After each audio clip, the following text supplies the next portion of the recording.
All right, we're going to get started. Yes. Hi, everybody. My name is Acacia Thompson. I'm the Environmental Justice Coordinator here at the Greenpoint Library and Environmental Education Center. If it's your first time, welcome. The library is a branch library, but we look through everything through the lens of the environment. So we do a lot of educational programming here for children and adults. We also promote sustainability and work on making sure our community knows about environmental justice issues that are happening locally and then abroad. Sorry, the fan is all trying to get into my... So anyway, I encourage you to check out some of our programming. We have a lot of really interesting things coming out, like this wonderful event, and we're very appreciative that Sari and team have come today. And I'd like to introduce Claudia from KODA Gallery. And thank you so much for coming tonight. We're going to end at 7:30, and just before I forget, bathrooms are at the end of the hallway there, as is the water organization. Thanks for coming in. Thank you so much, Acacia, and thank you to everyone for joining us today. My name is Claudia von Adraber. I am the Executive Director of KODA.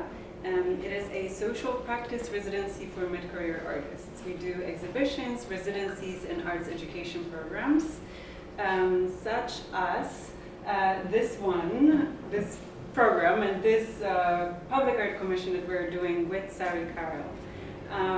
We are this year celebrating our 5th anniversary, and we are grateful to the Lentol Garden and to the Greenpoint Library and their Environmental Education Center for the partnership around the Public Art Commission Sari Carel, A More Perfect Circle, curated by Jennifer McGregor. It is on view at Lentol Garden through June 20th, with behind-the-scenes view of the project here around the corner of the 2nd floor at the library through June 3rd. Please visit KODA's website. I think you have all the information on the postcard to see our upcoming events, both at Lentol Garden, where the commission is, that you are going to hear about in a second. At the Greenpoint Library, we have some upcoming programs, as well as at KODA House on Governor's Island. And before we introduce the panelists, I would like to take the time to also thank the supporters and partners of the Public Art Commission, exhibition, and associated programs. Sari Carel's work is always a great community effort, and it inspires hyper-local collaborations. Besides Lentol Garden and the Greenpoint Library, who are co-presenting the exhibition with KODA, our deep gratitude is extended to the New York City Parks Department and their Green Thumb division. Thank you also to project partners including Play Space, Powerhouse Arts, Climate Families, 350 Brooklyn, and Mind Hive. Sari Carel, A More Perfect Circle, is supported in part by public funds from the New York City Department of Cultural Affairs, in partnership with the City Council, the New York Community Trust, Brooklyn Arts Council, and the Foundation for Contemporary Arts Emergency Grant. Lastly, KODA's program is made possible by the New York State Council on the Arts with the support of the Office of the Governor and the New York State Legislature. Now I will hand over to Ilef Usulolu, the program manager at KODA, who will introduce our panelists for tonight. Sari Carel is a Brooklyn-based multimedia artist and environmental activist whose projects consider interspecies communications, relationships between people and place, and how the senses inform perception. Sari was an artist in residence at KODA in 2021 in our land and environment season. She was granted studio space at Swally House on Governor's Island and was part of our 2-person exhibition at 5 Miles with an artist, Betty Yu. Sari's research-based and community-led projects inspire environmental activism and action.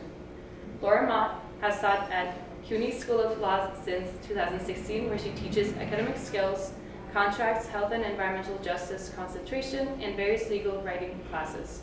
Prior to teaching, Laura worked at the New York Environmental Law and Justice Project and was a fellow in the New York City Environmental Law Leadership Institute. Nick Hoynes is a PhD student in sociology at NYU.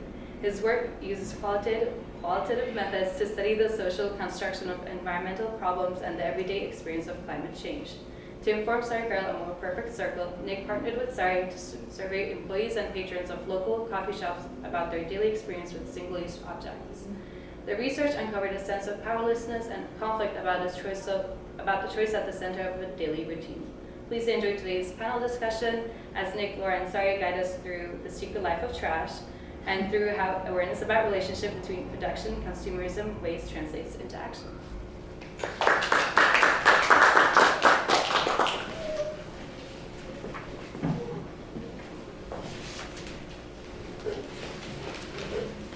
All right, thank you everyone for joining us. Thank you Acacia and everyone at the library. Thank you Claudia and Elif for all your support. And also I wanted to thank Jennifer McGregor, who cannot be here today, but is a very good part of this project as well.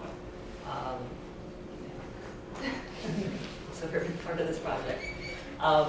This is an image from Lentol Garden, where this exhibition is up right now. It is a beautiful verdant community garden that is lovingly and passionately tended by members of the community.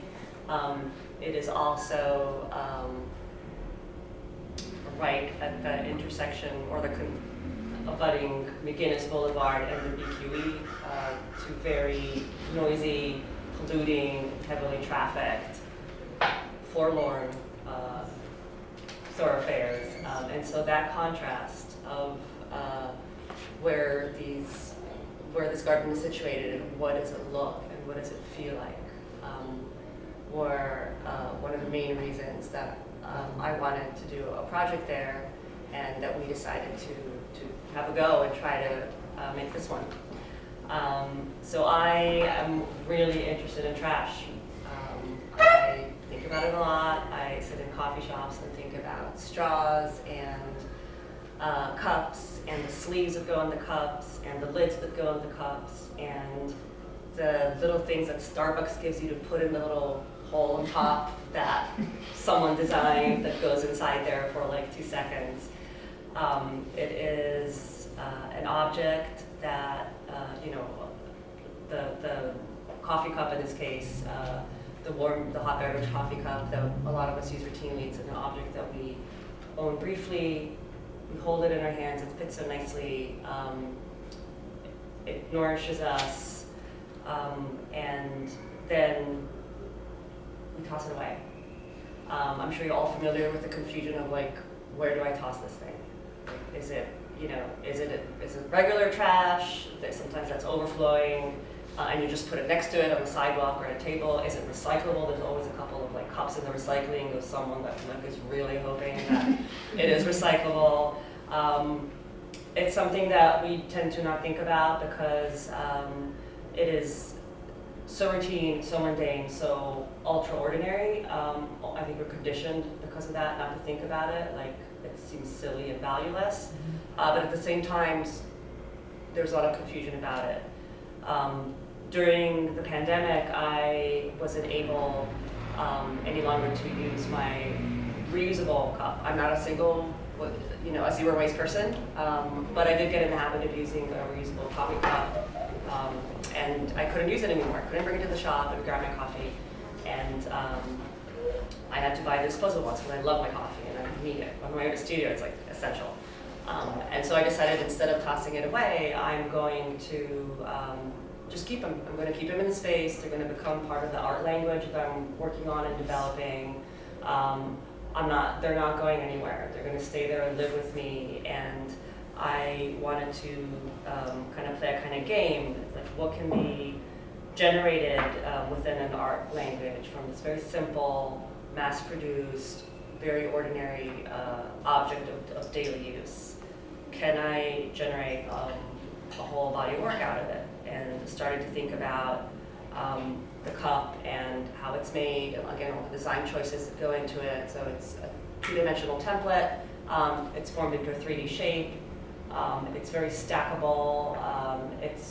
There's that nice tension between the fact that they're the same, they're mass-produced, but also once they're used, there's like a similarity and difference. Some of them, they're stained with coffee. It's a kind of pigment. Some of them got moldy and gross. So there was like a lot of variety, and I just started to work with them. I was like, this thing is staying with me. Not only is this thing staying with me, it's going to become a complete exhibition. And so it is a way for me, through like this very small experience, to kind of start my journey into this like really big and overarching theme of single-use culture, which I was very interested in, and was reading books about and thinking a lot about.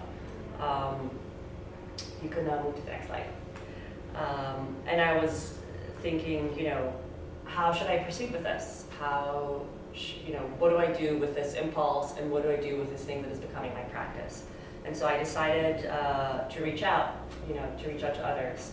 I think about, these giant environmental problems. They're situated within a social and cultural context, and it's important to keep them, I think, tethered to that part of our life as individuals, as communities. And so I wanted to reach out to someone who works with a different methodology than me, and within the field of sociology. And lucky for me, Nick answered my email and said, yeah, let's meet for coffee.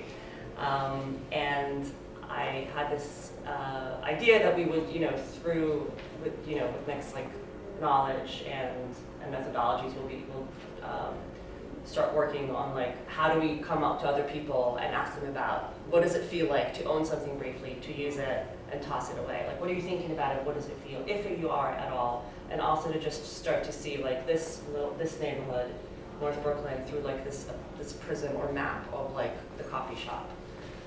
And so we designed some surveys for baristas and for coffee shop goers, and we were hoping that this will give us like a framework to think about the social context and systems behind our daily to-go coffee cup. This is the survey that we put together, and basically you could scan your QR code and answer like questions, and also just jot down like thoughts about things.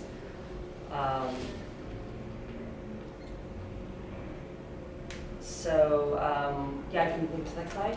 I just wanted to start having like a larger conversation about this thing that feels like very normal and ordinary, and start to kind of give it more nuance. I also wanted to, again, this confusion of like, what is this thing? Where does it go? I was thinking like, where does the cup come from? It stays, in our hands and then tossed away. Where does it go? I wanted to start with materials and materiality. So learning, that the paper cups are made using pulp wood. They're covered in polyethylene, plastic. It's less than 5%, but it means that they cannot be recycled. The lids are often made from polypropylene or plastic number 5, which also means they cannot be recycled. Compostable cups and our lids, I've seen both, and I love the idea of them, but they cannot be composted, which is so much nicer than recycling because it supposedly goes back into the earth. Because there's no infrastructure for it. There's no bin for me to throw it in. There's no one to pick up the bin and take it somewhere. So it's kind of all these dead ends. Even if I brought it home and composted it, I wouldn't be able to, because only industrial composting can metabolize these products. So a lot of false hope in a way, or like false starts. So then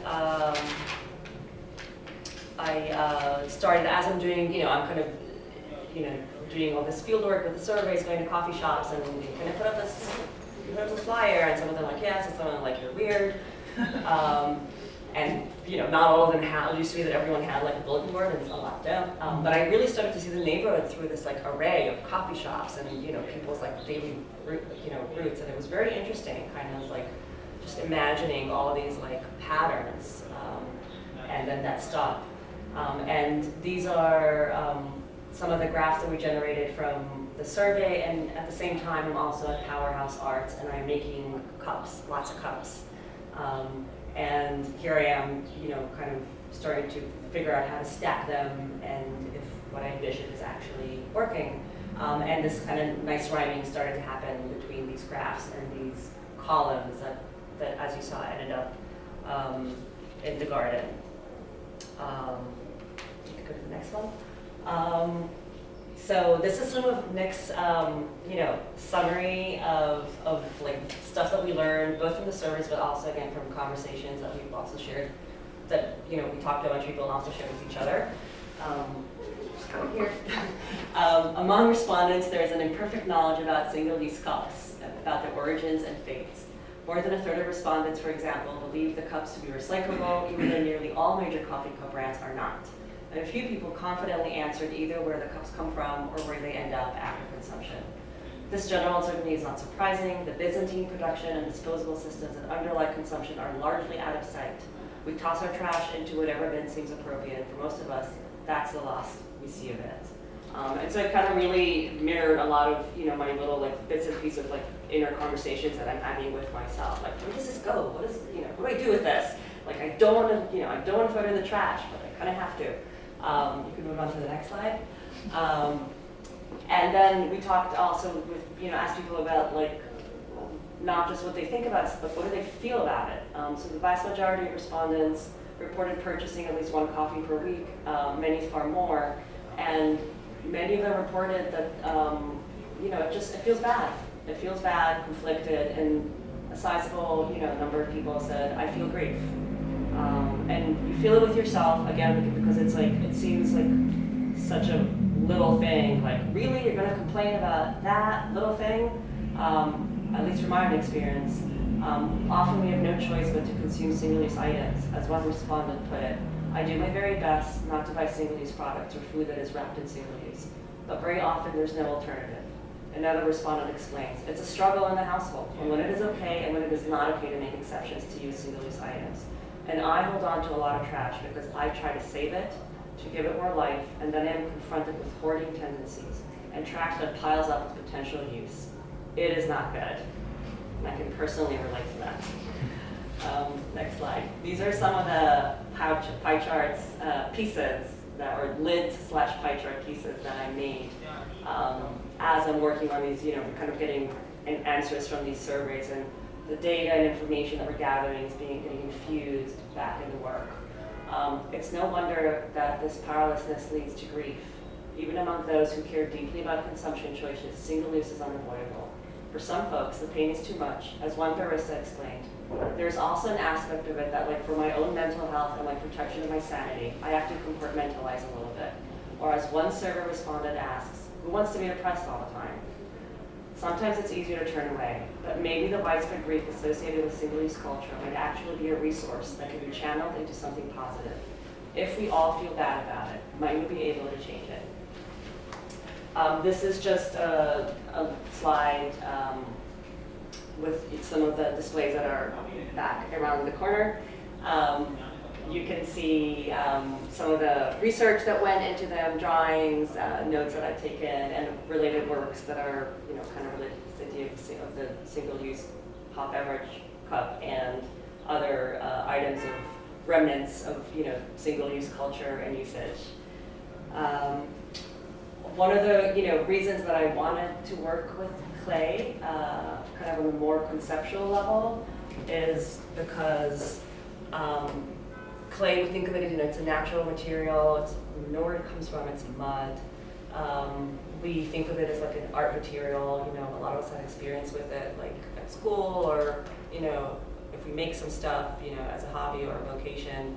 But clay also meets trash in the landfill. It is used to line landfills in an attempt to minimize seepage and prevent toxic sludge from starting to move around the world and going into soil and water. And so it was very interesting for me to think about these materials. They meet out of sight in the landfill, and to bring them back to meeting, within the conversation of art and within, the environment of the garden in this case. One of the things this project really kind of highlighted for me is how much thinking about trash is developed for me a consciousness of materials, which had a really interesting back and forth for me with how I think about materials within the context of like art making and an art practice. And that really helped me also suspend judgment when thinking about garbage, so I can spend more time with it and have kind of a more open-ended, nuanced, conversation with this object and with this like reality that's not just numbers and statistics and stuff like that, but like more connected to like embodied experience. And that really kind of made me think about a lot about like where is the line between what's something that has value and something that is worthless, something that is you decide to keep versus something you toss away, and not taking so many of those things just as like truisms as much anymore. So these are some more images of the lids, pieces that are based on the lids and the sipping holes, and you can go on other pieces, and just for those of you who haven't visited, just pieces in the garden that are all based on like elements from the cup and approaching the cup from various angles and formations, and the lids. These are some more of the columns. They're just displayed in the garden. And then I just wanted to share with you some events that we have coming up. If you're interested, or you have friends that are interested, especially friends with like kids or families, we have an action play day this Saturday at the Garden with Connery Families NYC, which is going to be very fun and raucous. We're going to have a phone, an old-fashioned phone receiver. You can connect to your phone and you can call elected officials and demand things. An activism talk hosted by 350 Brooklyn. It's going to be here at the library, and this will be like a real nitty-gritty, like getting into. So if you're curious, this will be like a great, if you're curious for more, it's a great talk to come into, because they have a lot of great reps from different organizations that are talking about what they're doing right now, and a workshop with kids, for kids with Clay Space, which is one of the partners for this organization, where we'll work on pieces in the garden itself. And you can find more information in KODA's website. Thank you. And wow. I am totally blown away by how amazing this exhibition is, and your explanation of where it came from and the genesis of your interest and the research that you both did together. It's really phenomenal. I think, in terms of what I looked up and kind of looked into for this talk, I started with the origin of plastics. I thought, we kind of talked about how that might be a logical starting point. Rabbit hole. Really, really, it was, the amount of information that I did not know about where plastics come from, and sort of like the behind the scenes push and the different eras of kind of this development of our insistence and our, it's become a fabric of our daily lives. So I kind of broke it down into these four eras. It seems like there's 4 different kind of eras in the American socio-cultural history of plastics. And like, bear with me, I'm not an expert on this, right? But it's just like kind of to give you an idea of where it comes from. So this is a bit reductive. There's a couple of really interesting resources that I came across, including a book called American Plastics by Jeffrey Michael. So I would recommend you read that book for a really in-depth coverage of all of this. But starting with the first kind of era that got up here, 1860s to around 1907, many scholars talk about plastics as kind of having been born early on from this sort of attention in the 1860s to the fate of elephants and the rapid nearing of like the extinction of the species. Plastic today is used, a lot of it is used for what was historically made from animal horns and also from turtle and tortoise shells. So the tusks and antlers from animals were used at that time for making items that notably were mainly used for folks in like the quote unquote like upper echelons or the upper classes of American society. Hair ornaments, combs, piano keys, chess and checkers, dominoes, other like quote unquote, a lot of the sources call it aristocratic forms of entertainment and beauty. And the number one thing was billiard balls. So ivory was used to make pool balls. It ends up that billiard companies in 1860s offered a huge reward for anybody who could come up with a substitute for ivory. And so they offered, like, they ran all these ads in New York papers offering $10,000 if you could find a substitute for ivory. So in 1862, this guy invented and patented something called parkazine, which was made from cotton dissolved in nitric and sulfuric acid and then mixed with vegetable oil, which was like the first plastic. It was called parkazine. He patented it. That was later commercialized by someone named John Wesley Hyatt. He's widely credited as like inventing something called celluloid. So if you hear like celluloid, that's where it comes from. The first artificial plastic, and then he used it to form the celluloid manufacturing company, which later kind of evolved into a number of different corporations, most notably DuPont. So, and that company, their biggest product after billiard balls was celluloid as a substitute for denture rubber. So they were using rubber in dentures before that. But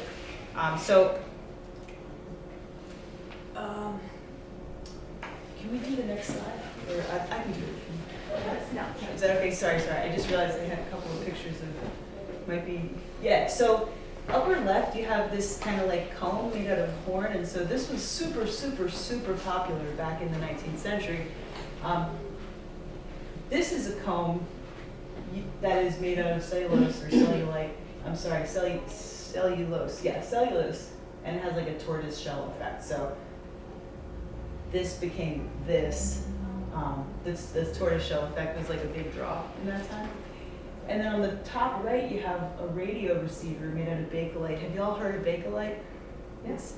So I used to be an archaeologist, and we used to find Bakelite in the ground. We were like, Bakelite, because you always knew exactly what time period it was from. Anyway, so I learned today that Theo Baekeland invented Bakelite in 1907, and it combined formaldehyde and phenol. And phenol is actually a waste product of coal. So one of the other circulating themes about the development of plastics is that it was a really good dumping ground for the fossil fuel producers of waste products or byproducts of the fossil fuel industry. So Bakelite uses a waste product of coal, and they compress it under heat and pressure, and you get something that looks like that radio. And so it's very, it was very appealing to folks back in that time, like kind of like this very opaque look, whatever. Anyway, so they're also around that time, there was a need to replace another natural product, which is shellac. So shellac is actually made from the excretions of female beetles, known as, I forget what the lac beetles, I think. And at that time in history, the electrical industry was booming. And so electrical current needed to be insulated. And so the insulation for that was made out of shellac. And so shellac, they used Bakelite to also insulate electrical. Anyway, point is, this period of time describes this kind of push towards, quote, and this is a quote from Jeffrey Michael's book, he describes plastic as, quote, democratizing consumer goods. So you were going from this moment of high-priced billiard balls, combs, like really, expensive things, into this next sort of generation where these things were now more affordable. And because of how easy they were to produce, or relatively easier to produce, the price went down, and they were launched into mass production. And so, quote, by replacing materials that were hard to find or expensive to process, celluloid democratized a host of goods for an expanding consumption-oriented middle class. So that's kind of the first era. Side note, the harvesting of ivory actually increased, so it didn't help it at all. It doubled towards the turn of the century, despite the advent of these products. That was like a myth, widely seen, I think, now as a smokescreen to sell more products and make these developments. Styrofoam, nylon stockings as a substitute for silk stockings were also developed kind of around this time. So that's kind of like the pre/turn of the century genesis for these products that we now talk about as plastic. They weren't called plastic at that point. The second period is World War II. And so during World War II, most plastics factories were monopolized by the US military, and they were used to generate legions of different military equipment, because the idea was to conserve precious rubber. So World War II, you had all the plastics factories now generating military use plastic materials, so like mortar fuses, parachutes, antenna housing, bazooka barrels, enclosures for gun turrets, all these different military sort of things. And they were also like useful in some components of building the atom bomb, if you've seen that movie. Anyway, so that was what happened in World War II. There's a statistic that actually says that during that period of time, the use of the production of plastics quadrupled, went from 213 million pounds in the US in 1939 to 818 million pounds in 1945. So that's like a huge, huge, huge, huge increase in production. So World War II is over. What do we do with all these factories? Well, we don't need them for the war effort anymore, so what did we do? The narrative shifted into sort of that, oh, you want to go back one slide real quick? Sorry. Can you go back to that first one real quick? Sorry. Yeah. Post-World War II, yeah. This months, literally months after the war ended, there was something called the National Plastics Exhibition, where the plastics was marketed and sort of presented to the average American consumer as like this miracle product. Nothing can stop plastics. That's kind of a famous quote, as I learned from that exhibition. And so, what else was I going to say about this? Most of the folks that write about this period of time say that there was a huge manufacturing capability. We just had to create the market.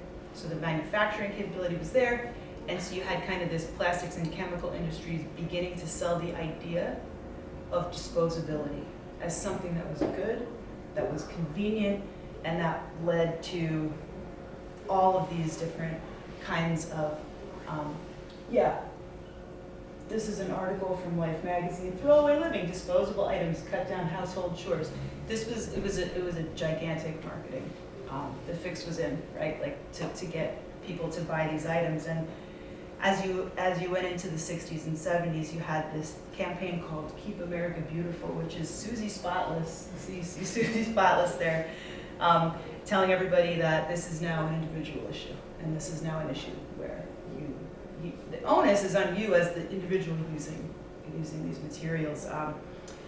The beverage and plastics industries, American Can Company, Dixie Cup, Coca-Cola, all came together to sort of form this coalition of corporate lobbying against laws that were limiting these single-use plastics. Vermont passed one in 1953 prohibiting throwaway items, and it got overturned by this lobby. And so that sort of, brings us to where I guess we are today as it's become more and more ensconced in our culture in terms of throwaway disposability.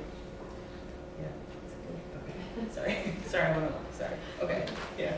No, that was such a great idea. And it was so wonderful to see some pictures from the exhibition. Thanks everyone for being here, and I'm so honored to be on the panel with two really smart and thoughtful people. When Sari reached out to me about a year ago to see if I wanted to be involved in the project, I was thrilled for two reasons mainly. First, because as an academic, I was excited about the opportunity to engage in more public-facing work that engages an audience outside the very small world of sociology. But also, I was really excited because questions about waste tend to be sidelined, kind of like hidden out of sight and bracketed as just an externality. But I think that in a world that's fundamentally premised on growth, like the world we're in today, waste isn't simply incidental, but rather it's like a cornerstone of modern society. And it's one that really warrants both academic and artistic exploration. So my first question for both of you is, many people find it easier to turn away from waste, but you both seem to be really staring at it straight on. And so I'd love to hear about like an experience, a moment when you really decided to confront waste, single-use culture, either in your personal or professional lives. And additionally, perhaps maybe you can talk about why some people find it so much easier to turn away, to throw it out, and then never think about it again. So yeah, I know we already heard a little bit from you, Sari. Yeah, I mentioned kind of my decision to like go all in, but before that, I was really drawn to these things that are like remnants and things that the cap of a bottle or the finger loop on a juice carton, or like the thing that goes on the spice bottle top so that it doesn't come out all at once. Like, does that even have a name? These are objects that our world is filled with, and again, a lot of effort of design and streamlining of production like goes into these things, and they're ours. Like when I go to the deli and buy something, that bottle of water or juice box, it's mine. And then when they go like that, then suddenly it isn't anymore. But it just starts moving in the world, and it's not really going anywhere. And that's something that it was kind of my opportunity with with art making is like, I don't want to just sit with this with myself anymore. Like art is a great like medium or vessel or space or body, however you want to kind of approach it, to say, this thing is not private, it's a conversation. And it felt really, it rang really true to me because I know that I have this inner dialogue with myself and I think about it. And I also know that every time, and obviously this is not everyone, but I think a fair amount, of people, when you're doing that thing, when you like pick it up, and maybe not every time, but sometimes when you toss it away, like something about it is conflicted, and something about it feels bad, and you're going against your values and a certain authentic part of yourself. And again, it's so tiny and small that it seems marginal and like not even worth paying attention to, but I think and feel that it is worth spending time with and paying attention to. And art was my excuse to do that over a sustained period of time, to do that with as many people as possible, and bring partners into it, like get a garden and a library involved. And we're doing a lot of other great stuff together, but also just sitting together and thinking about it and talking about it and making like it thicker or more nuanced and really flesh it out. And so, that's how, that's kind of what I was thinking about a lot. For me, I guess, like, on a personal note, like, I practiced law before I taught, and so before I practiced law or we went to law school, I grew up in central New Jersey, where you're really never too far away from chemicals or petroleum refineries or things like that. So when we went, to the beach or on hikes, we would just, see plastic and other waste, in the littoral zone and sort of like in the woods, and be like, it's just the way it was. It's just like that's the status quo, and you just kind of like the real acceptance of those kinds of conditions. And as Central New Jersey became super developed and bulldozed and things, houses and all these structures went up, and the natural environment went down and yielded to the built environment, all these erosion issues happened, and all these water bodies kind of disappeared, and there started to be a lot more electrical infrastructure built, and a lot of the people that I was friends with and friendly with lived near these things, and they got sick, and I was and family members too. And so as I got older, I started to realize there were places in New Jersey that were cancer clusters. People called them cancer clusters. And I'm like, oh my God, cancer clusters, like, okay. Some of my friends lived on top of Superfund sites, you know, and I think, you know, or downstream from nuclear power plants. And that's really where I started to see the connection between public health and environmental decision making, and that's where my professional path was kind of born. So I studied environmental science and archaeology in college, and then when I went on to law school, focusing on environmental justice issues, worked at Clean Ocean Action, and environmental enforcement, and then, you know, the law project, I realized that this is not the way things have to be. It's not like something you have to just accept, right? Like, it's actually changeable, and it's people can build movements, and movements can change law, and laws can change human behavior and activities. And I had amazing mentors and teachers. And so, you know, around that time, I sort of decided to dedicate my career and my teaching to those themes. Yeah, I think a common theme with people deciding to do something about waste is that you're sort of forced to confront it. Sorry, with the coffee cups, you growing up in New Jersey, I know for me it was the garbage truck in our small town in upstate New York broke down, and so we had to start bringing our trash to the dump. And that experience for me really opened up my eyes to the world of waste. And so I think, and this is something that your exhibition does, is really forces people to confront the waste that doesn't just disappear when we throw it out. So, you know, my next question, and we've already gotten to it a little bit, but single-use culture seems in many ways irrational, right? Like the scale of the global commodity chain required to create coffee cups, which are then discarded in just a matter of minutes, is pretty staggering. So I'm curious to hear, you know, a little bit about how exactly we got here, right? How single-use culture became so ubiquitous, and perhaps more to the point, you know, something that sociologists often talk about is the way in which various social problems that we think of as discrete are actually deeply intertwined. And so I'm curious to hear, you know, how you both think about single-use consumption and how it's connected to the other sort of social problems that we face. Sure. Yeah, so I think, I talked a little bit about kind of like the history of how industry got us here. But to your question about how it's intertwined with their social problems, I think there's a 100% nexus between, you know, my short answer would be like environmental and economic justice issues, right? Like there's, I think I've always seen single-use culture, and like when I started to think about it, right, which was like not that long ago, I think as kind of hand in hand with these sort of concepts of time urgency. Have folks heard of that?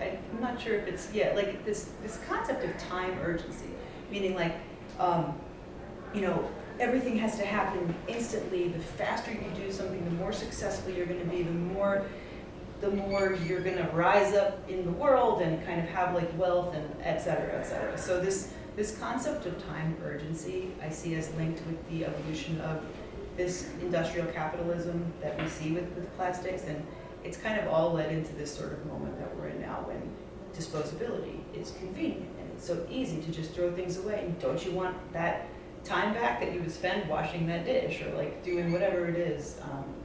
You know, that the disposability culture helps you to get. There's like, anyway, there's some interesting studies about that, but I think time urgency is one of the things that I think about when I'm thinking about that. The evolution of single-use culture as the physical manifestation of our like commodification of time, if that makes sense. Absolutely. Yeah. Yeah, it's really interesting. And fetishization of it. Exactly. Yeah.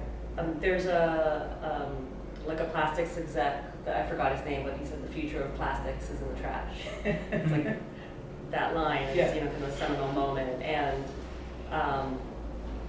just to say that, you know, we had to be taught and kind of educated and cultivated to constantly throw stuff away. This was not always around.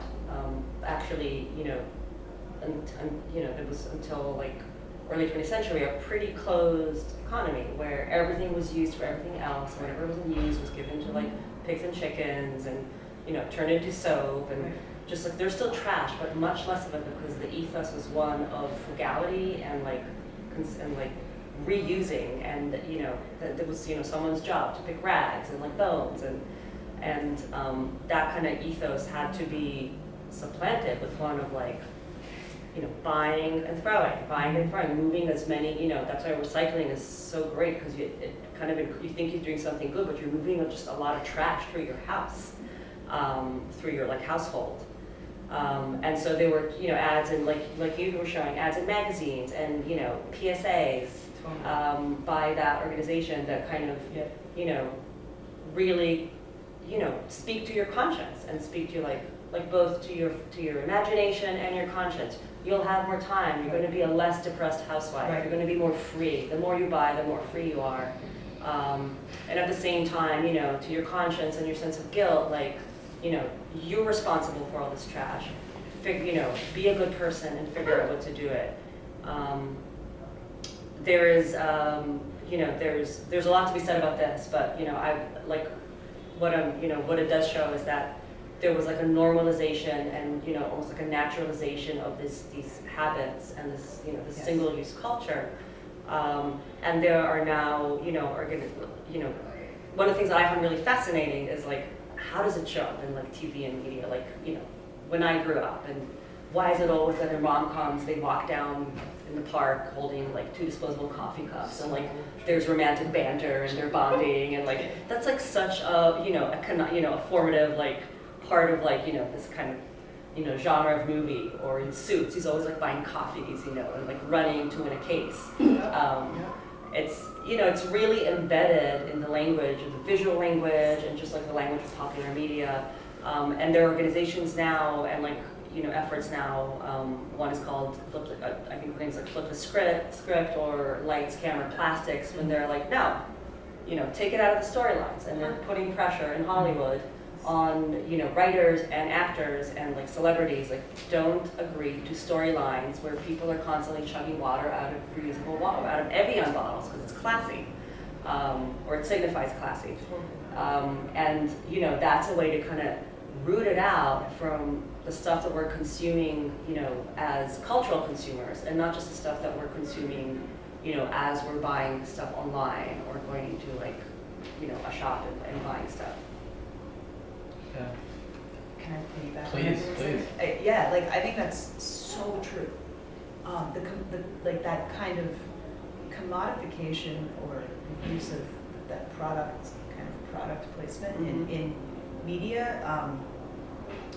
And you mentioned, in Suits, we're running to get coffee, and it's kind of like this signifier of, I'm doing something that's positive and productive and good, and I'm going to keep doing it, and I'm going to get more from that. Like it's such a hierarchical kind of classist portrayal, right, of the whole thing. It's this kind of idea of like it's this mass production of disposable things as like a necessary thing to prop up this idea of those who have access to things that are able to make them work faster are able to have more time, and access to time is a commodity that's drastically unequal and unbalanced depending on who you're sort of talking to. I just wanted to piggyback on that. And I'm going to piggyback on that. Is that when you're talking about convenience and how it's so convenient, like what's to lose? It kind of obfuscates the fact that there is a lot to lose. That maybe at this moment you and I are not, or that proverbial housewife is or homemaker is not paying for it's cheap and it's easy. She doesn't need to clean, and it's kind of like free goodness that she's getting. Yes. But there's a lot to pay because this garbage gets trucked somewhere else. Before garbage was in the purview of of like the home, and now it becomes like some sort of technocratic problem that's someone else, and we become kind of illiterate. Like, where does it go? What does it do? But it is going somewhere else, and it's going to a community far away from your community, and they bear the brunt.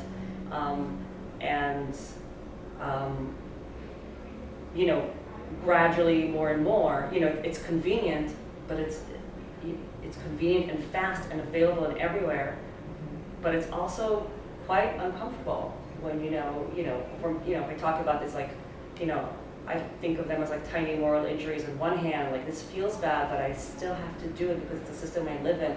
But it's also quite uncomfortable to think that I'm breathing microplastics and I'm drinking them and they're part of my body. I mean, that's a whole other level of discomfort that also has to do with like, much more real and serious things like, my health and community's health. And so it's, it's like hides all that stuff under the guise of convenience and speed and ease. Yeah, absolutely. So, up until now, we've mostly been discussing like the roots of single-use culture, like how we got here, which is quite frankly a pretty discouraging story. But there's also a really rich and inspiring history of social movements and legislative action to address issues around waste. Right here in New York and in the country more broadly. And so I'd love to hear a little bit about some of these efforts and perhaps the ways in which sort of activism and legislation are connected in this way. Okay. All right, yeah, so I think it's a cool thing to do to sort of spotlight the question Nick is asking and to give an example. So in New York State, have you all heard of the bottle bill? Anybody heard of the bottle bill? So the bottle bill is one of New York's, I think, one of New York's like biggest environmental triumphs over the span of a few decades. So in 1982, there was a lot of piggybacking kind of off of this reduce, reuse, recycle campaigns of like putting individual responsibility, taking it away from the corporations and government that should be preventing it and putting the onus on the individual. There was a lot of movement in New York to pass something called the New York State Returnable Container Act. And so the New York State Returnable Container Act, otherwise known colloquially as the bottle bill, requires a 5-cent deposit, refundable deposit, to be placed on eligible beverage containers. And so that was enacted in 1982, and it was one of the first in the country. It reduced the amount of waste and increased the amount of recycling quite a bit. That was born of sort of this movement to recognize what was happening and to change what was happening. And it was early, it was nascent in the New York, kind of like New York City and New York State environmental justice movements. But it got passed, and then in 2009 it was expanded to include bottled water. And places like NYPIRG, other organizations that are state state sort of like nonprofits and NGOs were critical in that effort. And it's reduced litter, it's increased recycling rates. People have issues with it because it doesn't include enough bottles now. And so there was a push last session to pass something called the Better Bottle Bill, and the Better Bottle Bill proposed expanding that to include wine, spirits, hard cider, and all non-carbonated beverages, and to increase the deposit from 5 to 10 cents because of inflation also. Because, and then to require the use of specific amounts of recycled materials in bottles themselves.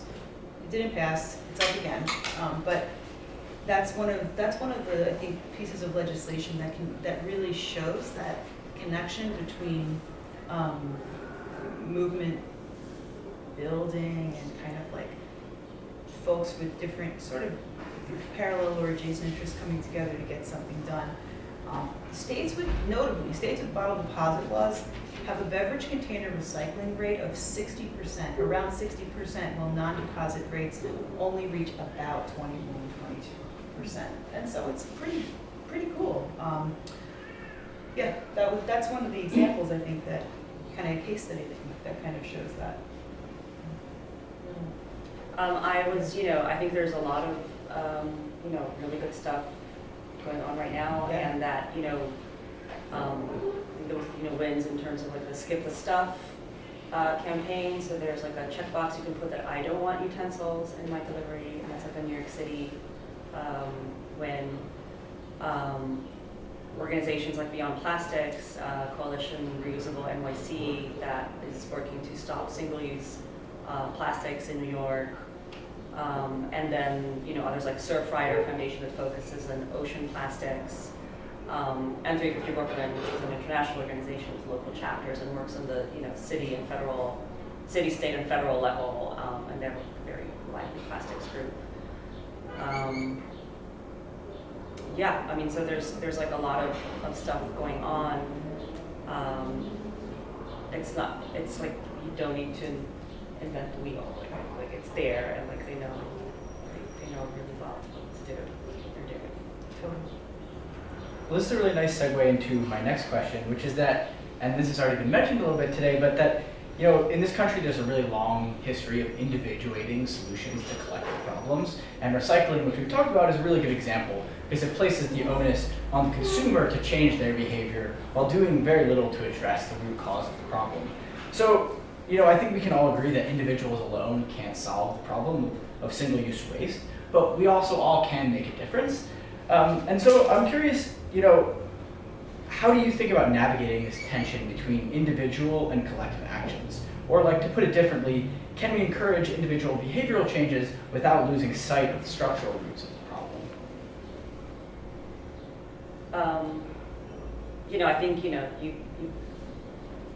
kind of said it, is that these are systemic problems, so they cannot be solved by individual solutions. And yet we are, bombarded with like products that are going to, somehow, allow us to shop ourselves out of despair. I think, when you're feeling like this is between me and myself, to solve this, that's the first sign of like no, this is like the wrong route to take. And things like recycling, plastic is particularly not a great material to recycle.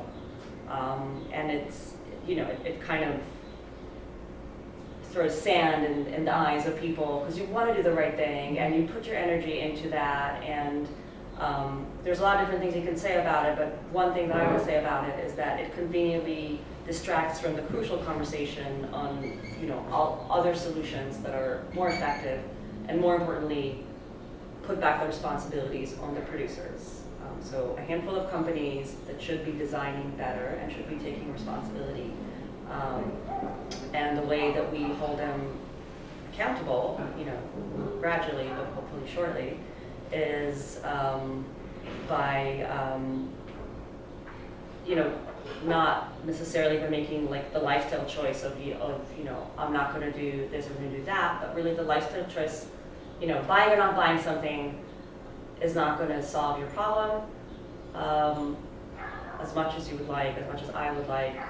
But the lifestyle choice that you could make is to join others and join, others in collective action, and that's where like really amazing stuff can happen and happened. Hopefully will happen. And that I think of it as like a lifestyle choice, as a person. Like I go to the gym, maybe I do yoga. There's a lot of other lifestyle choices. Like this was a lifestyle choice that I made. I don't always, feel like it necessarily, but it's something that you do because it's part of your life. And there is a lot of like merits to it, which is like, you shop a lot, on your own at home. This is something that you do with other people, and it's very filling to do with like a lot of other great people. Kind of, I think being part of something bigger, not unlike being part of, seeing like nature like do something amazing. Like these feelings are not dissimilar. There's like some similarities in them for me. That's awesome. Absolutely. Yes, absolutely. Natural systems and people systems, right? Like I don't want to say too much because that is a wonderful point. I think there is a real intangible benefit to becoming part of a collective and becoming associated with other humans that kind of like are on this path with you versus these other sort of individuated solutions, Nick, like you were mentioning, of like recycling and choosing to buy or not buy, like because that kind of like unsolvable moral dilemma is always going to be an unsolvable moral dilemma as long as the systems are in place to put us in that unsolvable moral dilemma. But if you associate and spend that time, because time is a resource, right? Like time is an access to that resource is not equal. But if you use that time that you have to be a part of a collective, be a part of a movement, you might get sort of like a more like a boost, a serotonin or an oxytocin boost, and feel better, and then it's kind of it kind of makes you want to do it more, and then it also builds power, political power as well. Yeah, you know, on this note of sort of collective actions, I think that it's important to recognize also like the physical spaces where we can enact these things. And so, you know, one of my advisors in graduate school, this guy Eric Kleinberg, talks about how spaces like libraries and community gardens are what he terms parts of social infrastructure, or like the physical spaces where we can congregate, share ideas, and build solidarities. And I think that spaces like these types of rooms are really important to that project of trying to create, you know, a more sustainable world. How much time do we have left? I know, because no one wears watches. Like mine doesn't work. Okay, that's what I said. Okay. So just as a final question, maybe we can get really concrete to end things. I'm curious just to hear from you both, like, what do you think is sort of one concrete step we can all take to limit our own contribution to single-use culture? And perhaps more importantly, what is one like sort of local policy that might have a major impact on really trying to make a dent into this waste problem that we have here in New York? I present to you. It's all here if you want to take a photo. This is from Beyond Plastics. It's from their Action Network page, and you can either, if you want to take a picture or go to this link, it's like, you know, easier to review. Basically, this is a bill that's they're trying to get on the floor before the end of the session. It's called the PRRIA, the Packaging Reduction Recycling Infrastructure Act. And there's a script that you could call these two elected officials. And if you, like me, are shy and easily embarrassed, you can also call off hours and leave your message. It still matters. They still tally it. And you don't need to like engage in conversation necessarily. And that's what they're asking you to do. Like you could go home and do that tonight if you wanted. And Beyond Plastics, just one organization, has a lot of other, you know, great things on their website that you can tap into if you're interested. Yeah, I would 100% also agree with that. And just as a last addition, talking about it, right? Like actually talking about it and saying, gee, this is a single-use product, and having a conversation with whoever you're around, right? And sort of lifting up that narrative of what's going on and not letting it kind of sit down as the less important or less critical part of your day. I don't know, yeah. That would be what I would add to that. But this is super important, so definitely do this. Do both. Yeah, do both.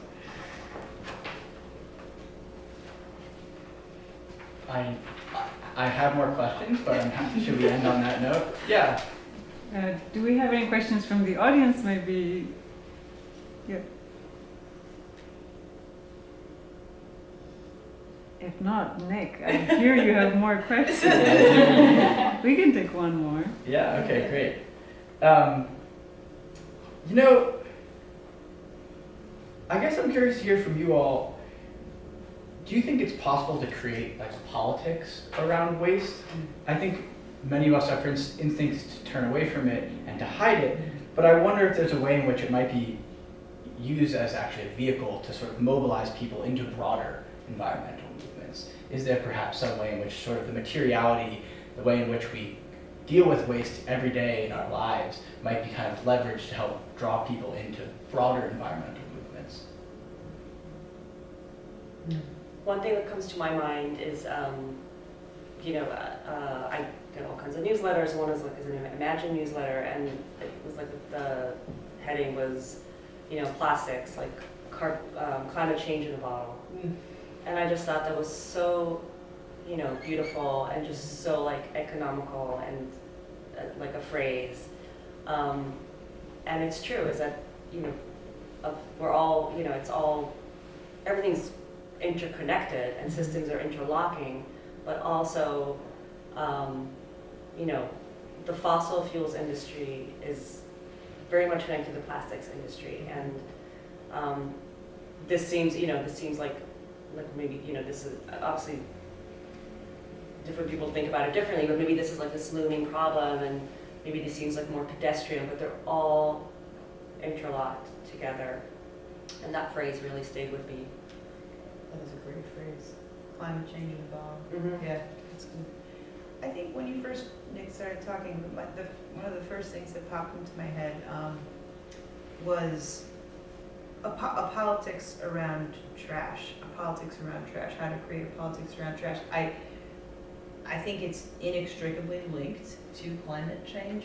One of the things that New York struggles with is private carting industries, private garbage carting industries. If you're familiar with that, yeah, yeah. So, if you know, the personal is political, right? Like this, like what's happening on your block when the garbage trucks, when there's 15 garbage trucks coming down the block in 1 week to pick up, you know, whatever. Pollution, right? Air, particulate matter, like all these kinds of things that happen. So I think one of the things that I think about is always education, because of where I sit, and just because I think that's one of the most important things we can do. And again, I can think it brings me back to that point of just talking about it and just like raising it as an issue and raising it as, oh, that's a, you know, because people don't really think, they just about the fact that all of these things are going on in our built environment and affecting, you know, the way that we interact with it, and the way that the air that we breathe, the water that we drink, and microplastics and things like that. So I think raising it to the front of conversations rather than letting it sift down to the bottom is less important, is one of the best things we can do. Well, thank you, everyone. Thank you.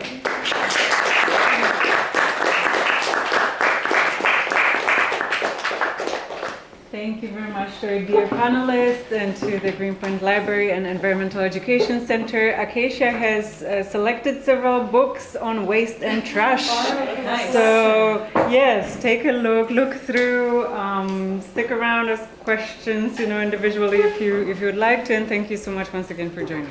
Thank you. Thank you.